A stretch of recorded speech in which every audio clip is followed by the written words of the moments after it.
Love is not just an emotion. It is a connection we learn to build.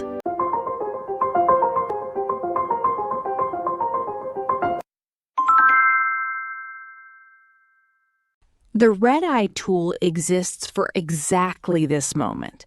Find it nested beneath the spot healing brush. Click directly on the red pupil. Photoshop identifies the red area, desaturates it, and darkens it to a natural black in under 1 second.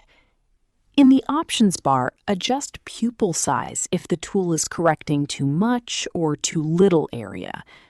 Adjust darken amount to control how black the corrected pupil becomes.